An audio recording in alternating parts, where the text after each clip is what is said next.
Dukes Nation, this is your home for all things Duquesne University athletics, whether it's basketball or football or soccer or lacrosse or volleyball, track and field, golf, swimming, you name it, everything in between. If it's happening at UPMC Cooper Fieldhouse, Arthur J. Rooney Athletic Field, or anywhere our Dukes play, you're going to hear about it here. Hello and welcome, Dukes fans. You are looking at co-producer Rudy Longarini inside the worldwide headquarters and studios of All Dukes Sports Talk. I'm Bob Healy III, joined as always by Nick Frost, and we are uniting Dukes Nation for a conversation on all things Duquesne University athletics. So without further ado, let's get to it, and let's go Dukes! Hey, Happy New Year, Duquesne athletics fans. Welcome back to the latest episode, to the show of All Dukes Sports Talk, and this is the first episode of 2026. We took a 2-week hiatus for the holidays like we did last season. I'm Bob Healy III, and I'm joined as always by Nick Frost. He's joining me in Pittsburgh, Pennsylvania, and our man out in California, Rudy Longarini. We have a special guest this week. All of our guests are special, but like George Orwell said in Animal Farm, some are more special than others. And this week we have the women's basketball color analyst for Duquesne University athletics, Ms. Rachel Zimmerman. Rachel, thanks for joining us. Hey, I'm so excited to be back, and I don't have to share the screen with Tony this time, so this is great. Yeah, that's we don't need any more old ugly men on here. We're happy to have you. Thanks, Rachel, for being here. I can say that because I know Tony well enough. Hey, Rachel, before we get to the women's team, which we know you can talk all day on with great expertise, we got to get to the men's basketball program, which, Duquesne athletics fans, please, it's not all gloom and doom.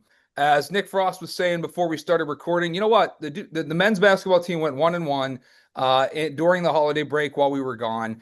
And frankly, that was, kind of a good thing because they played two good teams. The Duquesne men defeated Davidson on New Year's Eve at Davidson. That was December 30th on Steph Curry night by a score of 89-83 in double overtime. It was a very, very exciting game. Terrence Ginyard did his best Steph Curry impression. Apparently, Ginyard is a Steph Curry fan. He grew up with Steph Curry as his favorite player. He was doing the whole sleepy hands thing, which my kids and I saw on TV and really loved as kind of a tribute to Steph. So it was really great to win that game in an environment and a setting that had national attention. So that was a big win. The Dukes then lost, of course, at home against VCU on January 3rd to start the new year by 93-80. I think before I let Rudy really talk about this with great vigor, I will say as well, I thought the Dukes got kind of hosed on a few of these calls. They were in foul trouble all game. Most of the starting five for the Dukes had 4 or 5 fouls. By the time it was all said and done, I didn't think it was a terribly well officiated game. I'll just say that. And we'll get back to that. The women, of course, also played during that holiday break. The women, unfortunately, after the city game, lost both of their games. So New Year's Eve against St. Louis by a score of 72-62. And then at home, on the road at Dayton, 68-61 on January 3rd. So a 1-4 holiday break is not ideal. But, Nick, as we were saying before we started recording, the 1-1 record against those two teams for the men, that's not so bad. The Davidson win was nice. The VCU game was competitive, so it's a 1-1 start to A-10 play for the Dukes. Yeah, and I mean the main focus and the main concern I had halfway through non-conference schedule was the defense being terrible, and that has really picked up. Even with giving up 90-some points to that VCU team, I told a few buddies they played pretty good defense considering defense was not allowed to be legal in the game. Right. Every time they did get down to like 3 seconds left in the shot clock, the refs seemed to bail VCU out with some ticky-tacky calls, is I think how Drew put it in the post-game presser. And then, a lot of contact on Dukes going to the basket that weren't given and ones or any calls as well. So I'll leave that with Rudy, and I know he's going to be a lot more impassioned about that. But as far as the offense goes, hey Nick, before you get into the offense, just so our viewers understand, our listeners, what this was really like. Ginyard had 4, Jimmy Williams had 4, Dixon had 5 and fouled out, Natchez had 4, Crawford had 4.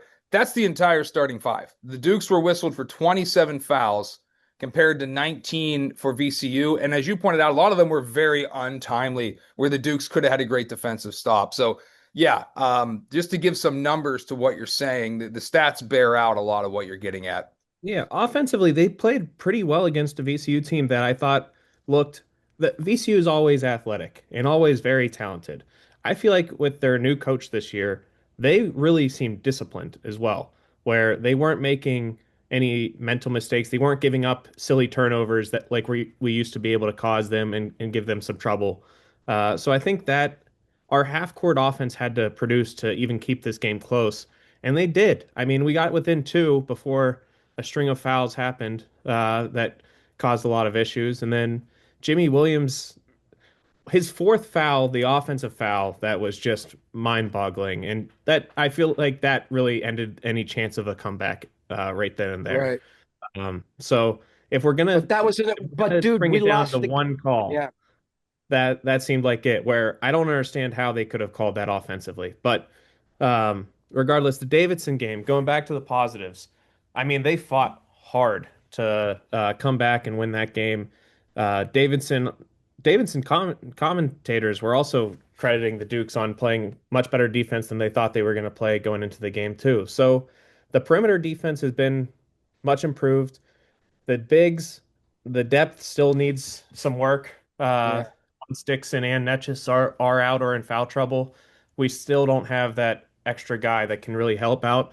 Alex Williams is a good four, but we need that extra five really to pick up the pace now that Hughley is still listed as out every game. All right, Rudy, give it to us, man. Give me your frustrations about the Okay, well, defense and the dude, foul trouble. hey man, Because, and I'll say this too, Rudy, three point percentage was still 44% for VCU, which you don't want. right, right. Their guard took off. He got what 20 the VCU The guy ran off the 21 bench, the guy, points. Terrence off the bench. yeah. Hill.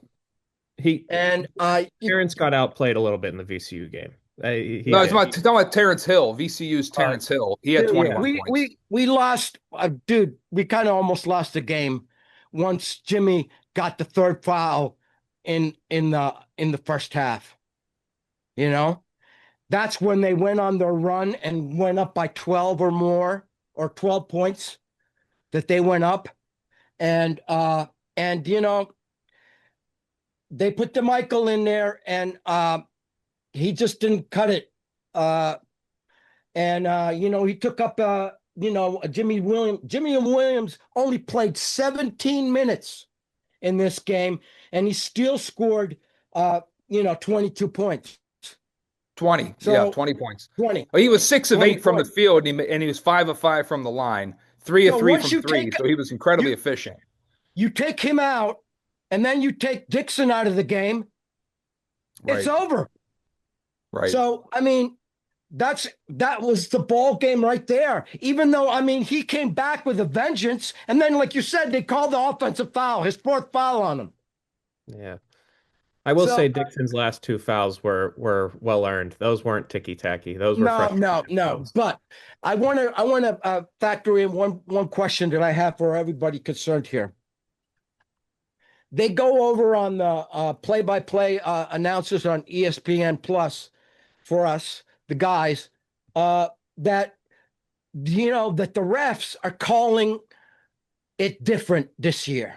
Okay, the stuff that Dixon could get away with last year, apparently he's not able to get away with this year. Okay, and and he's adjusted. He adjusted it on the first game against Davidson because he played the entire game. We couldn't, by the way, we wouldn't have won that game without him. If he would have been in foul trouble and gotten it out, no way we win that game. Okay? So when you take Dixon, our number one rim protector, I mean, you know, as much as I love Nexus, okay, he's not a rim protector. He never blocks shot except for like almost by accident. All right. So he gets some on the perimeter almost, but Dixon in the right, paint. Dixon had 3 blocks against Davidson and 13 boards. So anyway, the thing is that that was the key to the game. And when you take our main scorer out of the ball game, out of these atrocious calls, really, if you ask me, I mean, ticky tacky calls, man. And you would think, I mean, it is our home court, okay? I mean, did we get any calls that game? I don't think that we Uh, got one call. This is it's a shame, Rachel. It's a shame that this didn't happen during the women's game against St. Louis, because you could just tackle players and they weren't calling anything. I was at the St. Louis game. It was Dollar Hot Dog Day, and my girls. I brought my youngest and her friend, and we had some fun at that game. Eating the hot dogs and hanging out. But my God, was that frustrating? We're going to get to obviously finish talking about the men, but I was just thinking, like, it's so the way that certain officials will officiate, it's so frustrating. That St. Louis loss that the women had on New Year's Eve, the 1 o'clock game, Dan Burt was just beside himself at times. He ended up getting a technical late in that game because you could hear him throughout the whole arena going, "It's too physical. It's too physical," and it's tough, isn't it, Rachel, to have to deal with officials and the way that some let them play and some don't. Yeah, absolutely. And Rudy, I love your passion about it. You're getting me fired up just watching. But yeah, it's really a shame when officiating can dictate how a game is going to be played and the tempo and the physicality. So it definitely does make a difference. And whenever your, star players, your most productive players are in foul trouble and they've played that same type of defense, previous games, it's a real head scratcher and can be definitely frustrating as a fan, as a coach, as a player, and just announcing that. Yeah, as far as the men's games go, Rachel, you're obviously closer to the women's team by de jure because you're, covering the games there firsthand. But what you've seen from the men's games, can you tell us things you like, things you don't like? You like to start off your women's broadcast by saying, here's three things to look for. If I made you put on a hat to cover the men's team, from what you've seen, can you tell us three things that maybe the men's team needs to do better, or that they're doing well? Well, first of all, I want to just give kudos to Coach Chase. He's one of the assistants just got an award this past week of being one of the top 100 mid-American or mid-majors, I'm sorry, mid-major coaches awards. So I had the chance to meet Coach Chase Goldstein earlier this season at some events, and he's a great guy. He's one of those big personalities. There he is, big personalities. He's a player's coach, and you know that he's working so hard for you. You're going to put it all out there on the floor. So I wanted to give him a big shout out and kudos to him. Well deserved. He's one of Coach Joyce's right hand men and a great guy. So, and I got to say, like, you take your daughters down to the games. I took my boys down to a game earlier this year, Stony Brook, and Mars got to play at halftime. And he went through the huddle, giving all the kids high fives, got them all hyped about it. So just wanted to give him a big shout out. Congratulations, well deserved. But yeah, for the three keys like that I look at whenever we're saying what needs to be done to be sufficient and get a win is, first of all, I'm looking at their record. They're 9-6, and I can see as Duke fans that's a little alarming that they're 1-1 right now. But they're going to go against St. Joe's, which is 0-2 coming up, which gives you some confidence going out, getting a good road win with somebody that's needing a win. But I like that they're really productive on the offensive end, averaging around 86 points a game. That's fourth in the A10 and shooting 50% from the field goal. That's promising. So they're getting good looks, they're getting opportunities. I'd love to see them just continue to get those looks. Playing defense is going to be huge for them, continuing to learn that fine line about physicality, how far can I play, and then rebounding. And they do a pretty good job taking care of the ball. But ultimately, like, that's a perfect recipe for any team. You take care of the ball, you rebound, and you shoot the ball well, you should be walking away with victories. But the A10, man, it's a tough conference all around. And any given night, anybody can win. Yeah. So you got to just go out and give it your best. And I think it's what Coach Drew Joyce is doing, looking at last season, 13-19, and he's already at 9-6, and there's 15 plus more games to go. I think the future is going to be bright for them. They're figuring it out. Mhm. Rudy, you've never actually met Rachel in person, but she's been on No, this show before, and right. we didn't. Apparently, you guys have a mutual connection. Rachel, tell me, you have a friend who knows Rudy somehow, right? Well, I'm gonna back it up. I don't know what happened first, the chicken or the egg, Rudy. Were you in a car accident first, or you met I my was in a friend car accident first. Okay, I heard about you getting in a car accident, and I know that we've never met personally, but I've enjoyed what you've done for Duquesne sports and appreciate it. So I sent you a card, tried to get some snail mail out your way, but I think it's still in the post office somewhere circulating. But I'm glad you're doing well and you're on a speedy recovery. But That's good. I got a text message maybe a year ago from one of my friends, Chris Vins. He was out there visiting his son and he said, "Hey, I'm in a Lyft ride right now and Rudy is my driver. He says he knows you." He probably talks to all of his passengers about the Duquesne basketball team. I'm saying, Oh hey, man. you know what? You know about a team in Pittsburgh called Duquesne? I did that, by the way, Rudy. About 4 months of my life I spent driving an Uber back in 2013. So I never did Oh the my Lyft God. rides. How about that?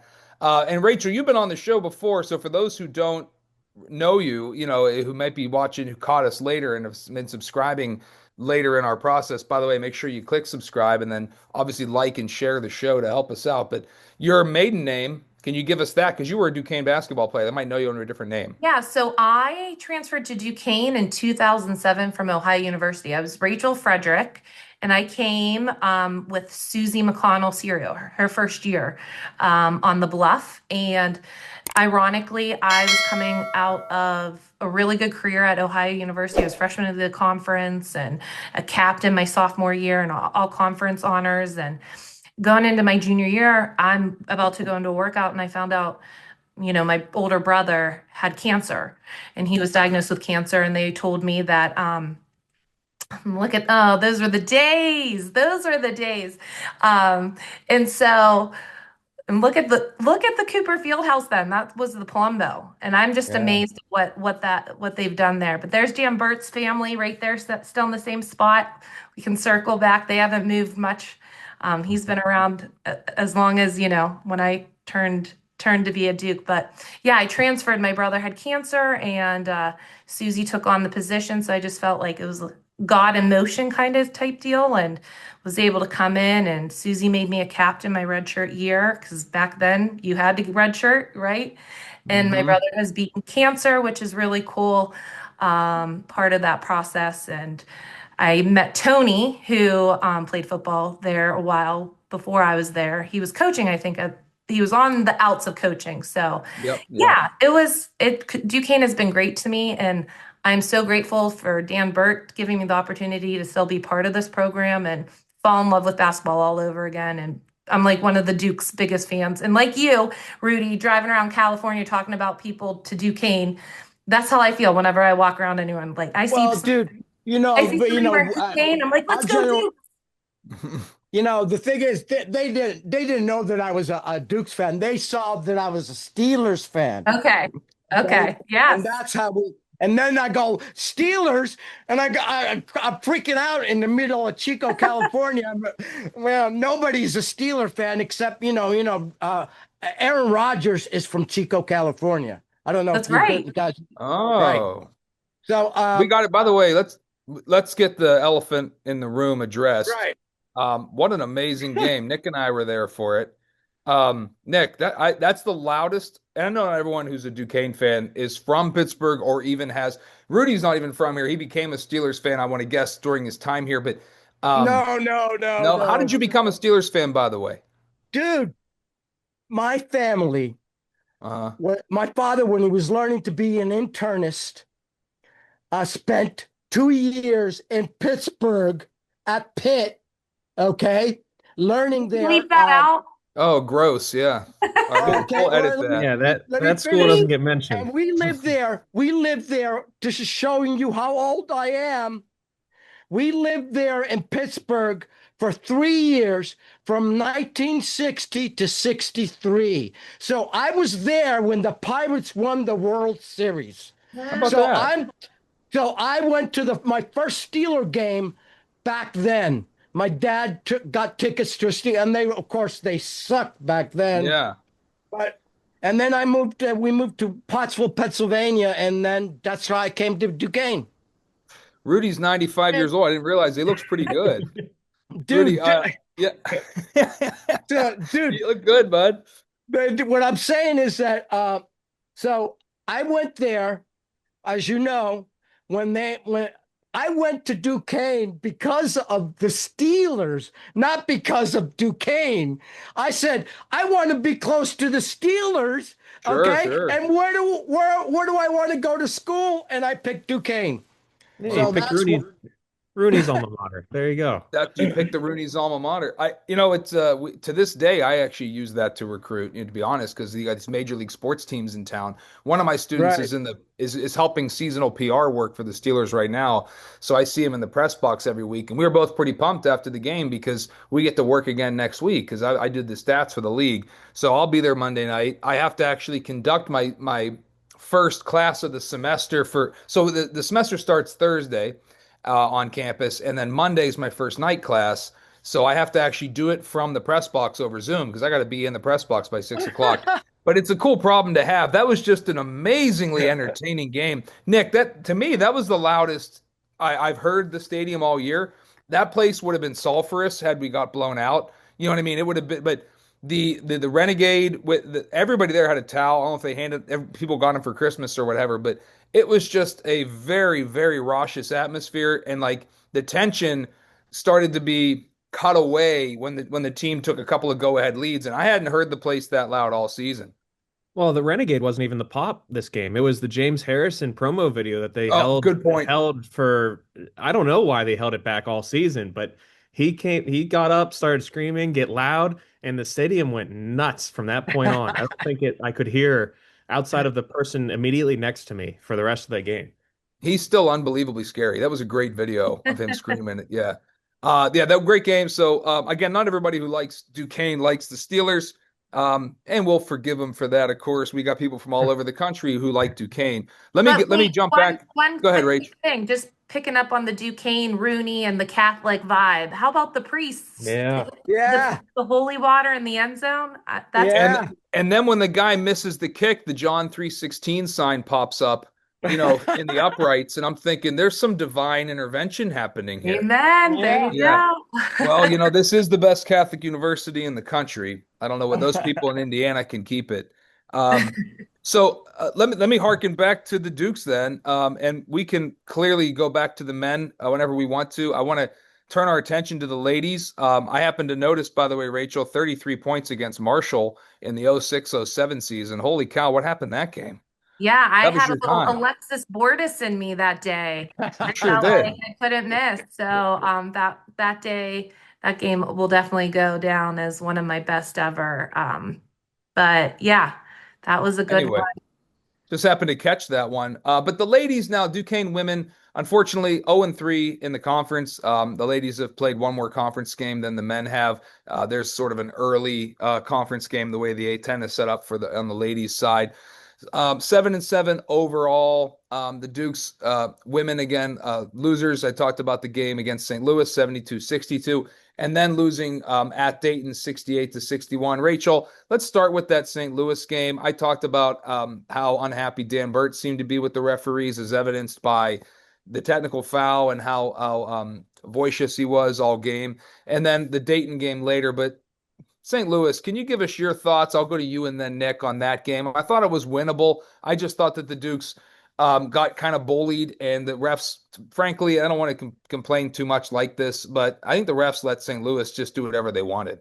For sure. I will say regarding their record, I don't think it's a direct correlation of how well this team actually can be.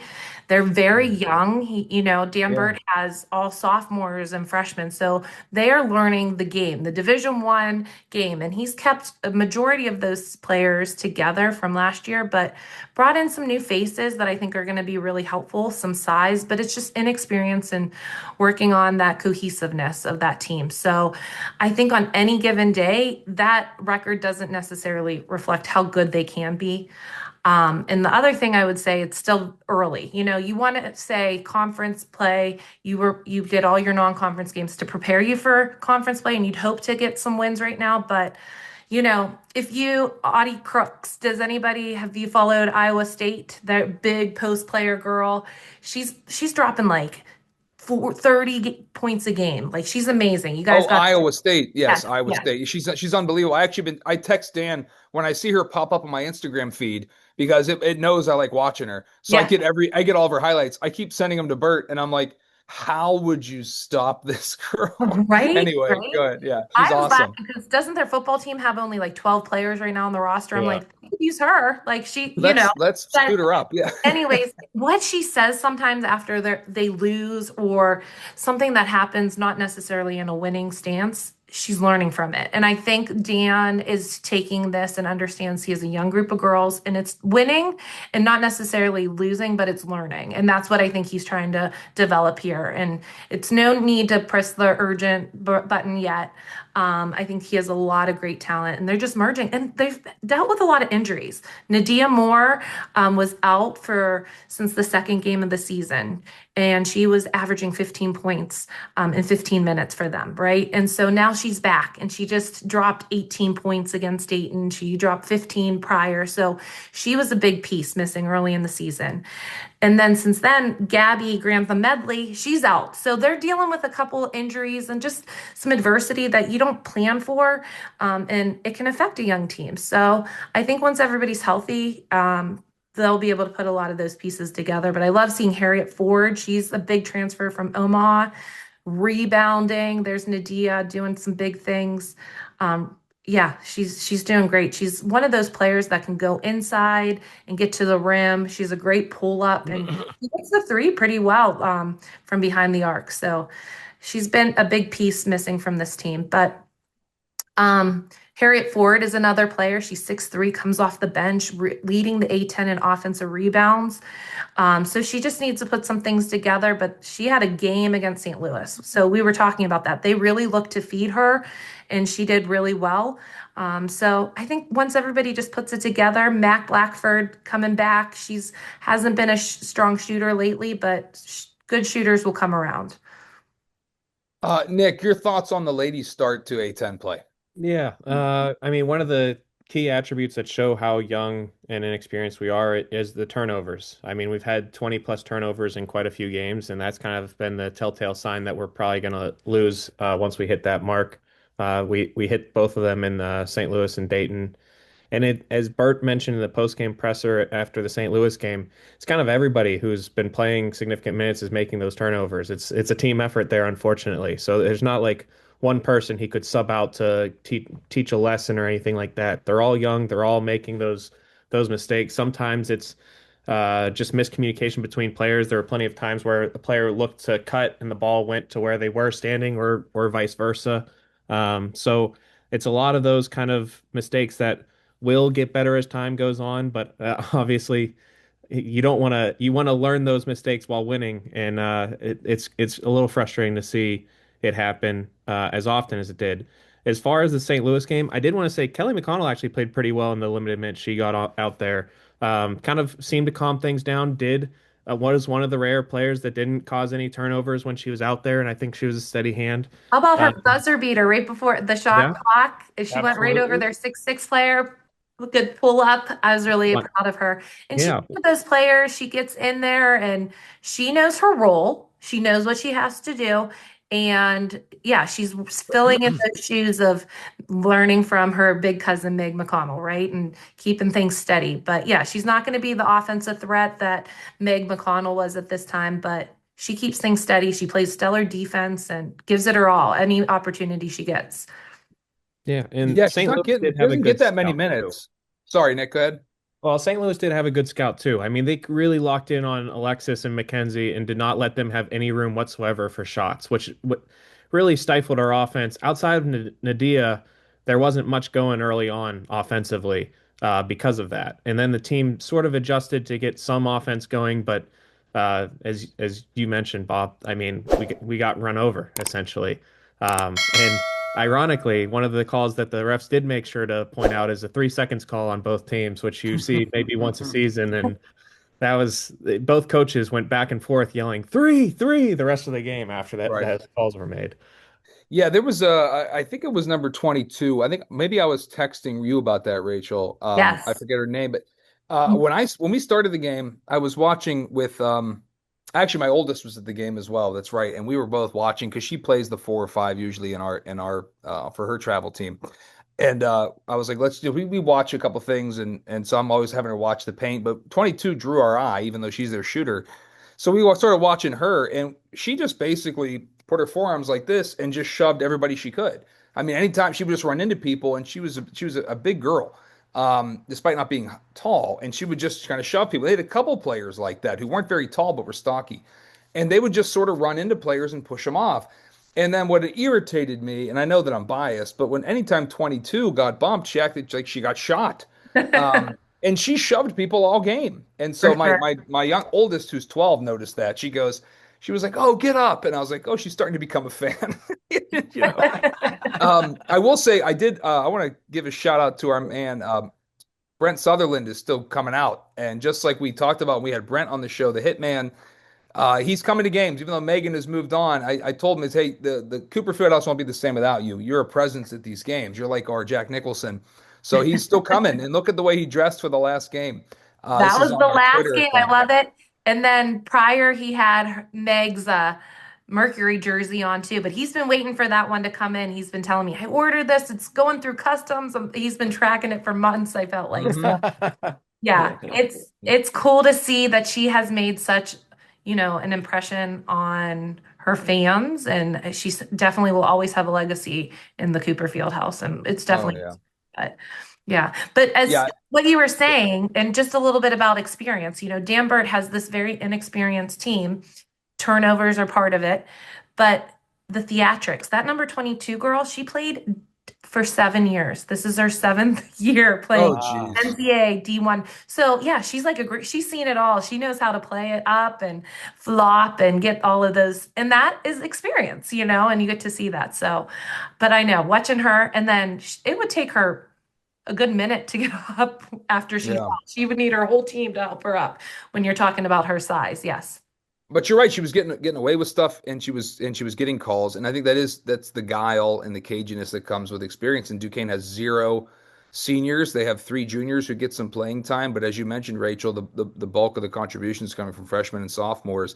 And yeah, Yeah. Nick Bordis got taken out of the game. I was pointing that out to my daughter. I said, basically, they're just guarding her close, man to man, 3 feet outside the arc. They're just not letting her get the ball, and you just decided like that girl's not going to beat us and that can just happen, and that's where you need the depth.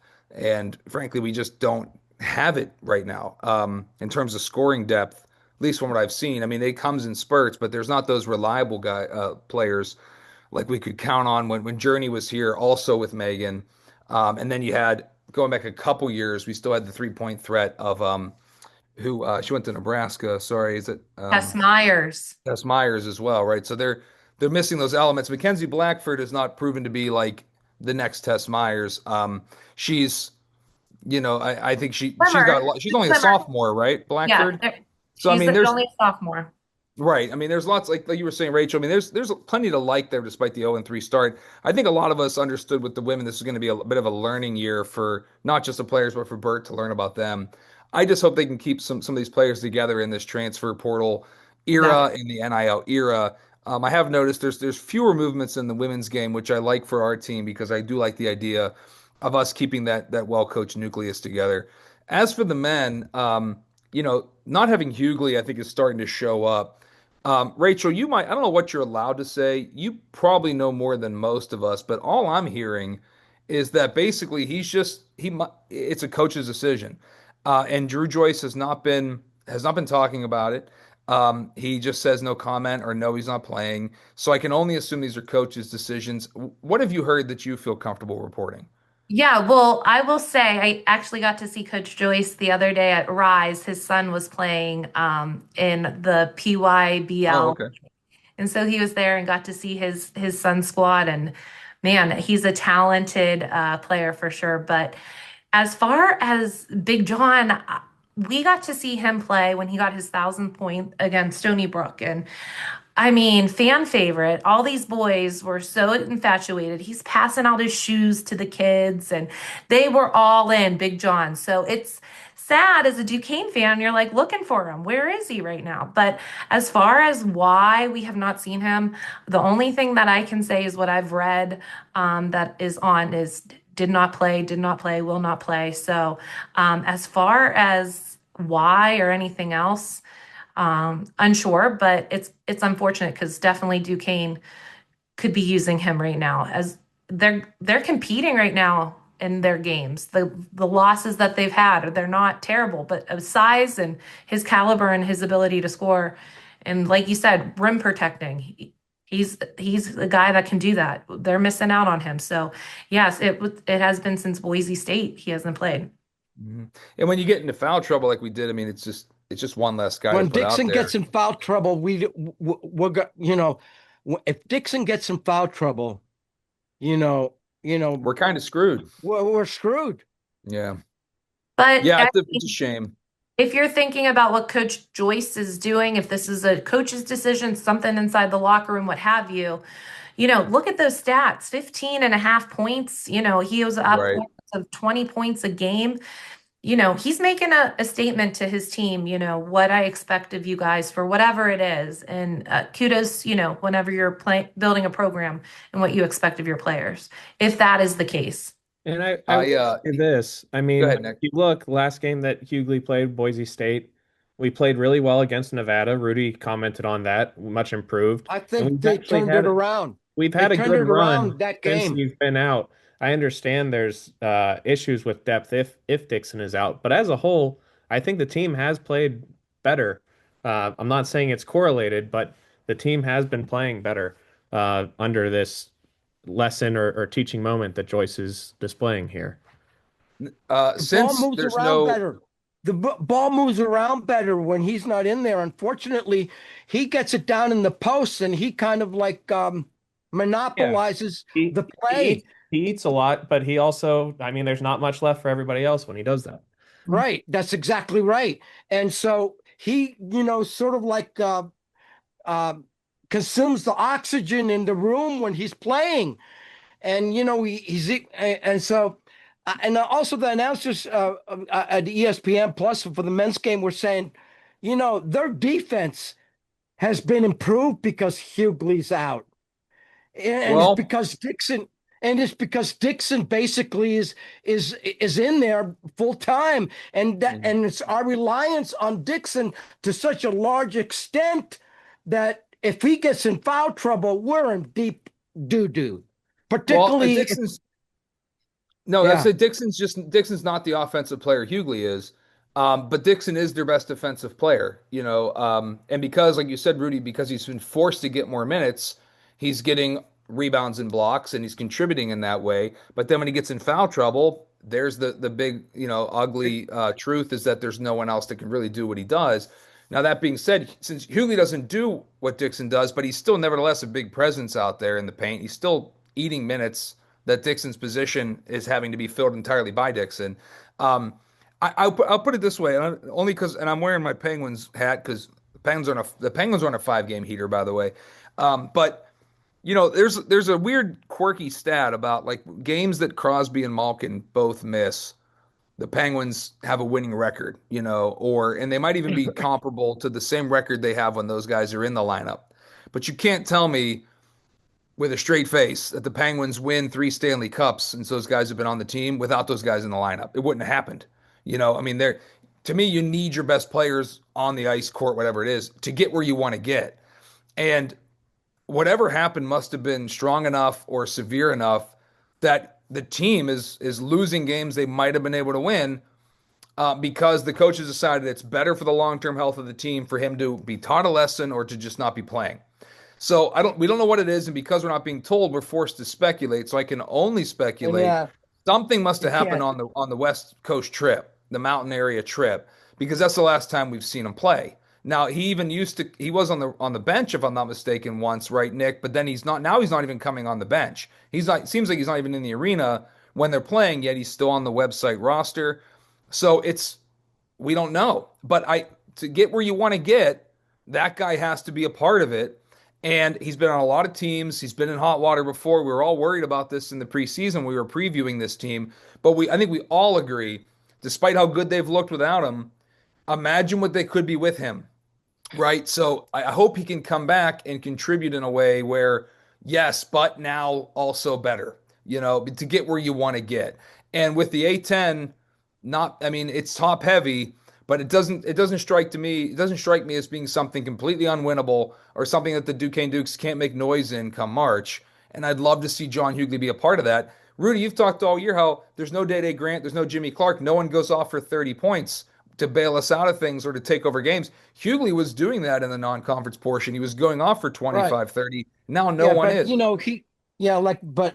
like I said before, he was inconsistent. He would be like True. one game, he would be like I came on the Duquesne message board and I said, you don't know what to expect from Hughley. One day he may play, one day he may not play. One day he Mhm. scores 25, 20 points. The next day he disappears altogether. I mean, scoring like maybe 5 points.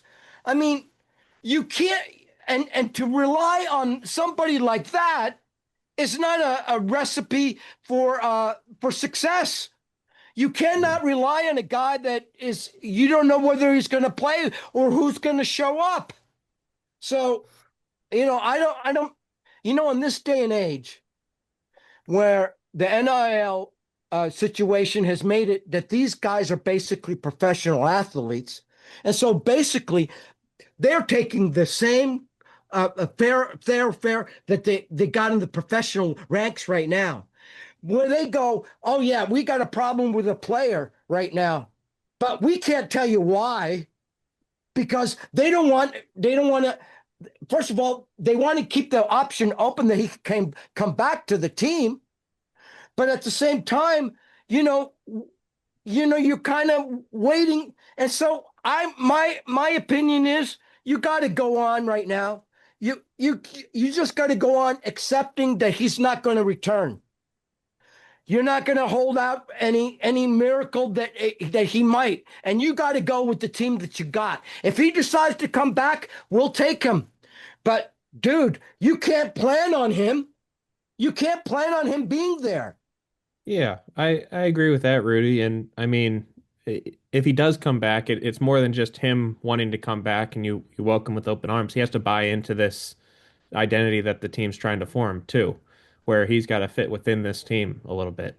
Um, I do think he's a great player. I think I mean, before the season started, I thought he had all A10 team potential. Um, so if he does come back and he buys in and he puts more effort on the defensive side of things, I mean, yeah, that could elevate us to a whole nother level. Jimmy Williams and Terrence Ginyard are kind of the leaders right now, offensively. And then defensively, we've got everybody else contributing. Cam and Netchus and Dixon leading the way there.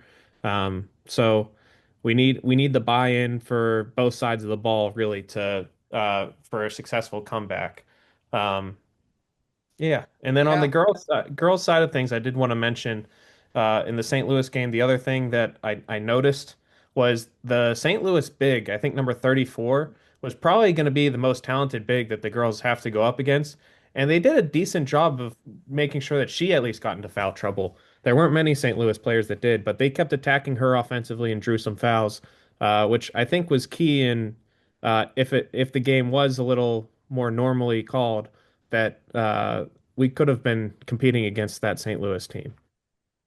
Rachel, do you recall a moment in your playing career where you don't have to obviously name any names, I wouldn't expect you to, but that where somebody was being punished and it was necessary, and Susie, for example, or maybe during your time at another school, had to penalize this person, even though it was hurting the team to not have him or her on the floor, right? But it was necessary. And what was your thought as another player on the team seeing that happen? I mean, I'm not as old as Rudy, but I am old. And some of those memories, you block out. But no, there has been times that things happen, regardless if it's maybe personal decisions that a player makes outside of the locker room and outside of the court, or, something, maybe a disagreement with the coach and what have you. And players, before the portal was open, talking about, I want to leave. And, coach says, you're saying this inside our facility. We don't want you here. If you don't want to be here, leave. And so, yeah, there's always adversity. I think whenever you bring in players with so many different backgrounds. And I think back then when I played, you had more of the time to recruit and understand your players and know them as people. Now it's speed dating. You see somebody looks good on paper, on film, but you don't know their morals, that you don't know their goals, their work ethic. And so sometimes you can make quick decisions and then they might not be the best for the program, but you think maybe on the court it's going to turn out well. Maybe perhaps this could be it with, Big John. But yeah, sometimes the coach has to make a decision. Is this what I want the standard that I want my players to live by? If I let one player get away with it, what does that mean for the 15 other players? If I let this one player, even though they might be the biggest on the team or most productive, you got to play that out, and you have to have that own struggle within yourself. And I think he leans on his coaching staff too, and that's why you surround yourself with really good coaches to help make those sound decisions. So yeah, I think that's a little bit of it too, that speed dating of NIL time and the portal. You just pick up who you think's going to be and make a quick splash, but maybe they're not going to be the best within the locker room and the whole system. So I like that analogy. Yeah, not everybody you swipe right on is going to be a winner. So can I ask Rachel a question? So Rachel, what is your opinion? Because I've been reading a lot lately in the news, on sporting news, that the NIL situation is out of control. It is like crazy. All the major coaches are coming out and saying that it is a wild west. It's ruining college basketball. Yeah, and it's not just the NIL thing. It's like players who have played professionally are now coming in. Who was the John Calipari? Right, just went off on this. Sorry, right. Rachel, I cut you off, but like, it's what Rudy's. Yeah, give us your thoughts on that. No, I fully see this, right? You look at a team back when I played in a Dan Burt team right now, sophomores, freshmen, you're like, hey, it might be not the start you want right now, but you look in that, magic 8 ball, your crystal ball, the future is going to be bright. You can start working with these players because you know that they're committed. Right now, it's a 1-year contract essentially with every player. Right. And unfortunately, it does happen in the women's game, not as much as the men's, but you get a one-shot opportunity with these players playing together, and you hope it's the best rotation that you can get at one time. And you hope you can keep them together, but there's no guarantees. And the women's game is starting, Journey Kyakush. We were so excited. They developed her to be such a powerful, dynamic player. She was going to be one of A10's finest. And, Big Ten comes around and scoops her up, and she just scored her 1,000 point for the Hoosiers. So I'm super happy for her. And in this era, you'd be silly to pass up something that could benefit yourself for the future and your family. But it's just it is shame. Like Coach Cal definitely nailed it. Like it's ruining sports from the coaches to the players to the fans. You buy in, you want to love on these players, and then boom, they're gone. My own kids are like, where's Angela Matic this year? And I'm like, oh, yeah, she left, like these players that they've learned to really like and follow, Yeah, but my it's the kids time and I get it. They couldn't understand why Tess Myers left. And I'm like, there's other programs 300 plus who have basketball, and somebody else wanted her. But they're like, but doesn't she want to play here? She's been here for 4 years. And I'm like, yeah, you'd think so. I mean, but I think that's what makes Meg McConnell's story so awesome. She stayed loyal. She's going to be always in Duquesne history books because of what she did, and she could have left. Yeah. Yeah.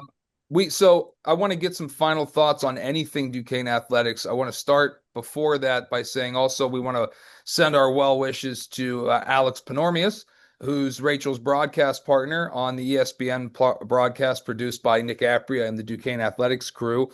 Alex, who's been a longtime voice of Duquesne women's basketball as well as football, underwent surgery recently. We don't need to get too many details about Alex. Apparently he's doing very well though. So Yeah, We I want to wish spoke to him. him today. He said he's doing really well, and he's like, I don't think I'll be at Wednesday's game, so I'm waiting to hear who his replacement will be for that game, but I think he'll be back soon and said he's doing really well, so I'm happy to hear that. Yeah, So yeah, good Taylor's luck taking. to. Sorry, Rudy, go ahead. Yeah, Taylor's taking his place, right, for Josh the Taylor. next game. I wasn't sure. I heard Oh, that he would pop. He usually is Josh Taylor. He's yeah. dynamic to work with. Right, right, I'm right. always so honored to be able to be by his side because he is amazing. Yeah, But I know he's doing big things for KDKA now, and I don't know if yeah. he's going to have the free time to do it. So we shall Okay. see. Talk about speed dating. We'll see who my next Yeah, man is, or yeah, what. that's right. Josh might big time us. He's a KDK news anchor now. But yeah, he's very talented, obviously. So we'll see. Who knows? Maybe Timmy Benz will step in or something for that. Yeah. That could be cool. But yeah, so good luck to Alex. Alex and I go way back, and I know I mentioned on this show that the Duquesne Athletics Hall of Fame class for 2026 will soon be formally announced. The inductees have been notified, and the '03 football team that I was lucky to be a big part of is has been inducted. That's the one piece of news I will divulge. But I will say Alex Penarmius was at the urging of some members of the program has been included in that. So Alex will go into the Hall of Fame as a part of that staff for being the voice of Duquesne football. So they're going to include him, which is Yeah, I super hope I'm cool. not saying too much, but when he found that out and showed me the letter, you could see all grins. He was so excited. So, Yeah, been broadcasting for the university 30 years. So, right. really impressive and well deserved. And he's an innovator. Alex started a lot of internet broadcasting before it was a thing, so he was very innovative and it was a forebearer for a lot of what we enjoy now, including shows like this. So kudos to Alex. Congratulations to him and get well. So I'm going to go around the horn to the rest of you guys. Get your final thoughts on anything Duquesne athletics. And I'm assuming we might lean toward basketball, but you go right ahead. Rudy, you're up first. All right. Well, let's start with the ladies first. Uh, I didn't get to chime in that much, but basically, you're right. It's a very young team. All sophomores and freshmen. There are a couple of seniors, like you said, but you know, but there's no quit in them, and Dan is going to get the best out of these girls, and then as far as the guys are concerned, yeah, just keep on. They played. We didn't really touch. We said we were going to touch on the Davidson game and how we spoiled Curry's day of victory when they named a highway after or the a street after him, and we came in there and destroyed them. So love it. Okay. So the thing is that we're underdogs. You were saying that St. Joe's lost their first two league games, but we're underdogs this week against St. Joe's. So we'll see what we can do. Please, please, Dixon, stay in the game, man. I know that it's tough because they're calling it different this year. They're calling it a lot tighter. You're just gonna have to adjust. I mean, because we can't rely on anybody else really to be a rim protector. Now, Milokovic, my man, has been coming on, but the only way that you get experience is if you get experience. So you got to throw him into the game where you would probably throw Hughley in the game. But that's what we're stuck with. And we're just going to have to deal with it and go with it. And that's all I got to say. Duquesne men will play St. Joe's at St. Joe's Wednesday at 7 o'clock. You can watch that on ESPN Plus. And then the Dukes return home on January 13th against Dayton on Tuesday, a week from tomorrow. We're recording this on Monday, January 5th. So we'll have a chance to talk about the St. Joe's game the next time we record. But the Dayton game is the next Duquesne home game. That's always a fun game. Dayton always travels well. That'll also be ESPN Plus, but you can catch that at the UPMC Cooper Fieldhouse at 7 p.m. that night. Let's go over to Nick. Yeah, we've got three games coming up this week. Hopefully, we can go 3-0, two on the women's side, one on the guys' side. So hopefully, we can turn the results around. I am still pretty confident in the guys defending, even with the added 3-point percentage that VCU had. they had a decent amount of those threes when the players couldn't defend anymore, or they would have fouled out of the game. So that also plays a role. And on the women's side, I mean, St. Bonaventure, we usually have their number.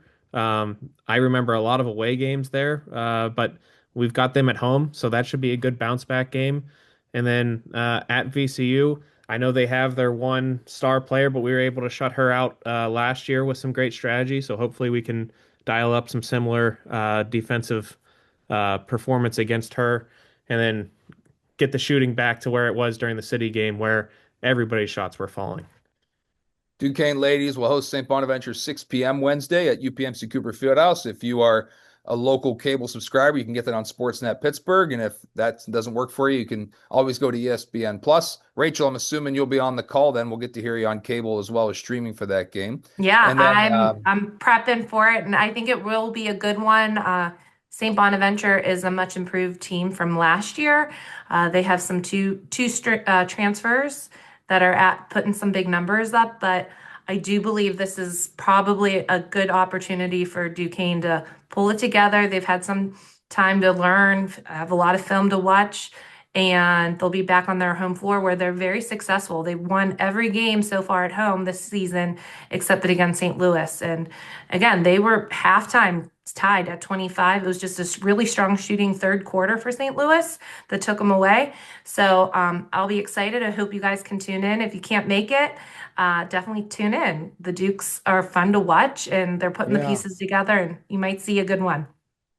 the Dukes are 5-1 at home, so hopefully that moves to 6-1, and then they'll go on the road at VCU in Richmond, Virginia at 2 p.m. on Sunday the 11th. Those games, most of them anyway, are on ESPN Plus, and they're owned by Duquesne Athletics, so we get those shared with us here as media. Thank you to Duquesne Athletics, Nick Apri and his crew for that. So Rudy does a good job of getting those on the YouTube channel that we use for our show, and we also try to ingrain those highlights into the show, so you can look for those next time as well here on All Duke Sports Talk. Make sure you subscribe, like, share.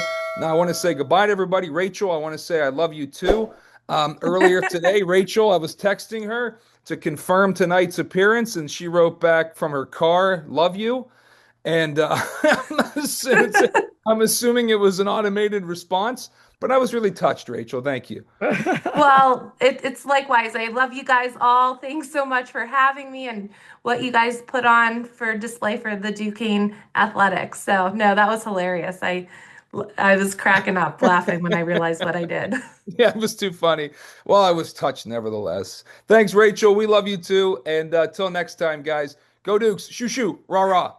Go Dukes. Go Go Dukes! Dukes!